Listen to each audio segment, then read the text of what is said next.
Hey, what's up guys, it's ElasticSpyder here, and in today's video we're going to be looking at the Tier 10 Japanese battleship, the Yamato, in its final mission.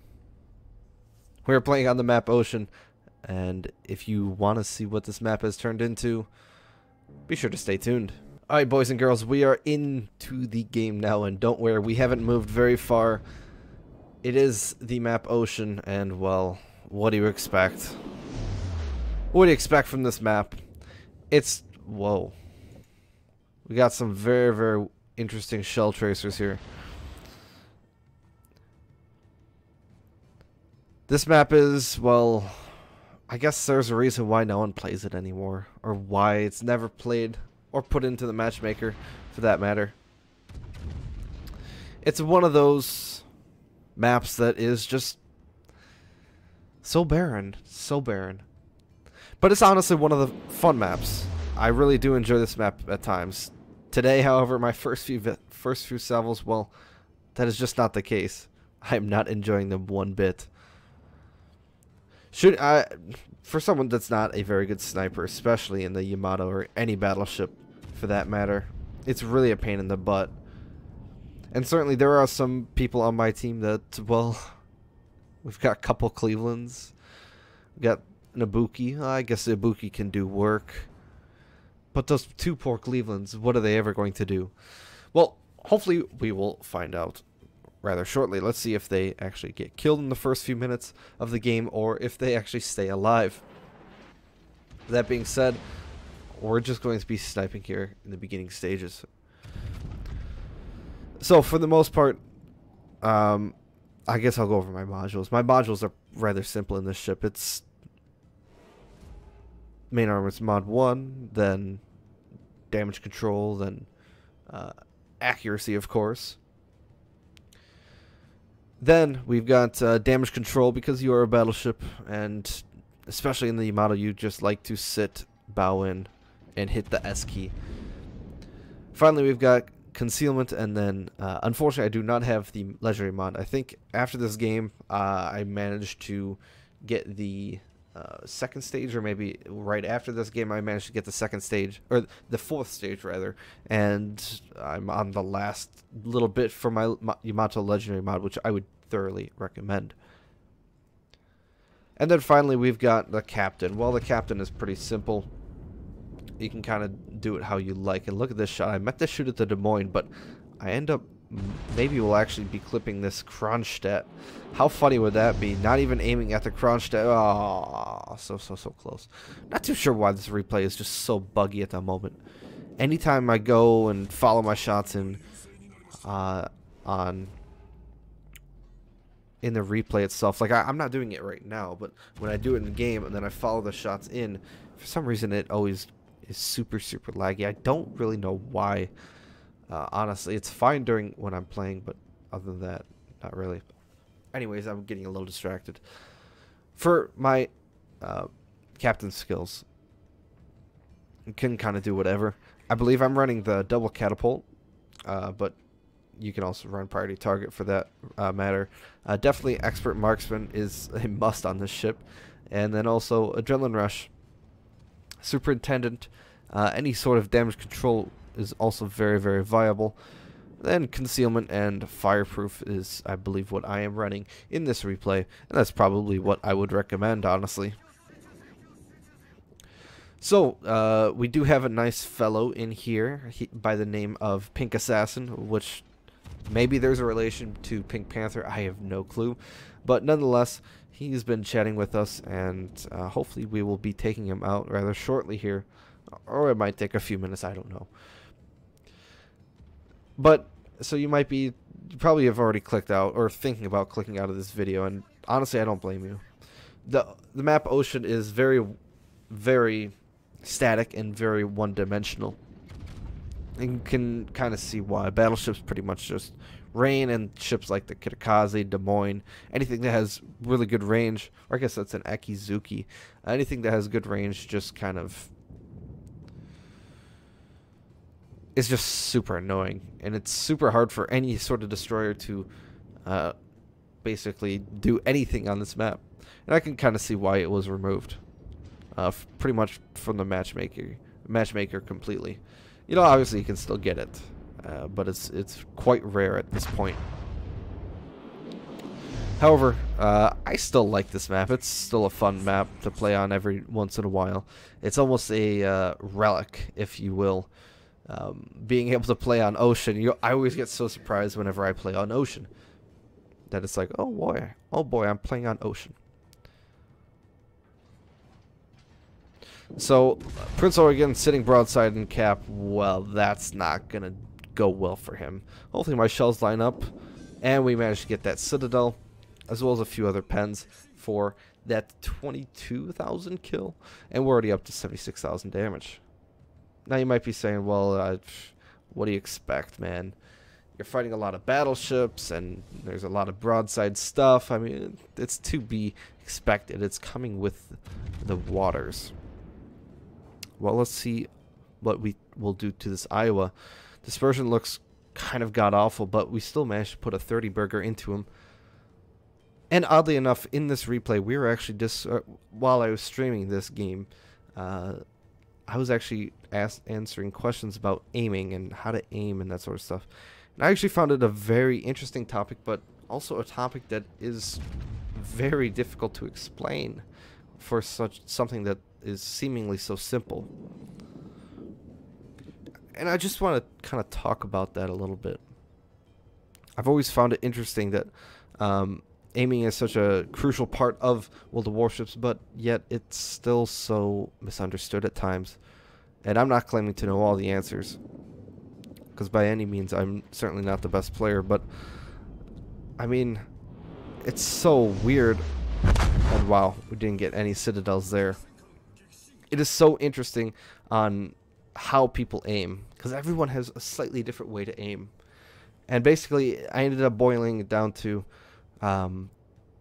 just shoot wherever you think the ship will be whenever your shells land. So in 11 seconds, where do I think this Kronstadt will be? Well, I can see he's speeding up now, and he's turning in, I guess, to the sea cap, and I guess now turning out. So I have to aim a little bit more.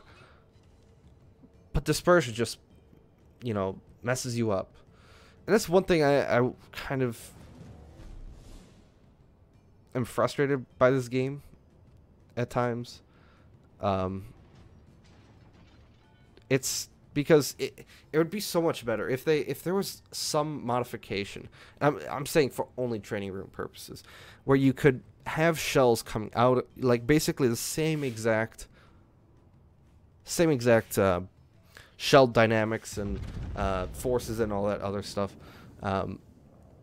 as the shells that you have for your normal ship, but they, instead of having all that dispersion, just have a one grouping, basically like a laser pointer, almost like a Stalingrad, I guess, but have one little grouping so people can get their aim down and really truly understand where the best place to aim on certain ships is.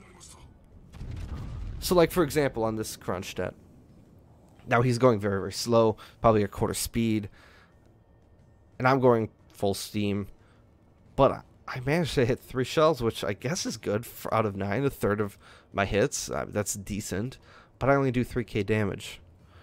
Now, had I maybe had the knowledge of being able to use this modification in trading room and then practice and then know exactly where I need to aim on the Kronstadt, well, this guy would certainly be dead.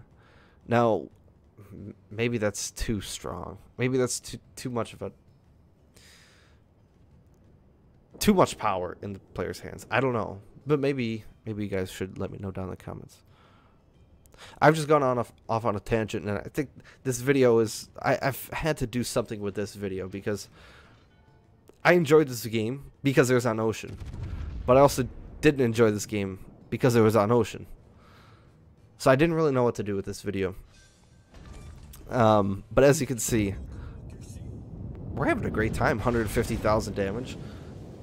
But still, I don't know what to do with this video. This video is boring. It's very boring. But, I mean, we're at 150k, so big numbers, right? Nonetheless, we're going to start pushing here. pushing, slowly pushing in. I know Yamato going at quarter speed is considered pushing. I know it's strange. But here I'm in a pretty big pickle. I've got a Des Moines and an Akizuki that's got range mod or AFT, one of the like, spamming me. And well, I can't just kind of sit here in reverse. That's just not going to be feasible. And with this Yamato bearing down on my side, well, that's also not going to be feasible. So I'm going to pop my heel and turn out immediately. Now, am I going to take a lot of damage for this? Yes, I am. Is it a mistake? Possibly. But I think it's my only option at this point. Now, when I guess now I can make a reference to what I was talking about. So, aiming, like, this is just a bad salvo. I thought it was a decent salvo, but it ended up being a bad salvo. Now, had I had that mod in Training Room, for example, I would have known, okay, I need to shoot this guy here, and thus I would get maybe a couple citadels. But obviously dispersion was a factor, and maybe I did aim right, and, well, I just ended up just sucking. And dispersion screwed me up. And then there's this. So, 2 front guns, well, 14k is not bad. Back 2 guns.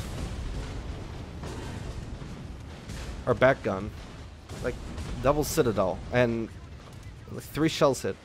Like, why? I don't understand why. I just don't understand why. It's super frustrating at times having RNG as an element in this game. And sometimes I don't know whether it was a lucky shot or if it was an actual good shot. And there I just don't know. Because my first couple salvos at the Yamato, I thought they were just god-awful. Or I thought they were actually really good, but they ended up being god-awful. Now, was it down to the dispersion or just my poor aim? I don't know. But there at the end, it's like I kind of just threw the shells at him and they just citadeled him. And so, again, I don't know if it is what it is. So I guess my point for this video is, would you guys be interested in some sort of modification that allows you to pinpoint accurately hit shells in Training Room? So you guys could practice and practice and practice and become more knowledgeable about how to get citadels. I guess the other equivalent would be a kind of a battle viewer or a hits viewer, kind of like in War Thunder. Whenever you die or whenever you hit someone, it kind of shows you where it impacts the tank or maybe the plane, or I believe they've got naval stuff too. And it shows you what damage it does and where it impacted, that sort of thing. I think that would be very, very useful in World of Warships. And I know World of Tanks does have some mods like that. So, but just let me know down in the comment section, I guess. So, boys and girls, unfortunately, I wasn't expecting to use this replay because it was so boring, but I did manage to make something of this video, I suppose. Nonetheless, though, 207k, 3 ships killed, 5 citadels. And then finally the team score. I don't know how much base XP I remember earning. I think it was close to 2,000. I think it was around 1,900. But we did get 3 kills in a Confederate as well. And we did top our team. So let me know down in the comment section below what you guys think about what I kind of discussed in the video. And what maybe if it would be helpful if we had some sort of battle viewer where we could actually see where we took damage or where we hit the enemy as well. I think for everyone that would be quite a very nice addition to the game. But let me know what you guys think down in the comment section below. I hope you enjoyed this boring video, but as always, this is ElasticSpyder, and I'll see you guys later.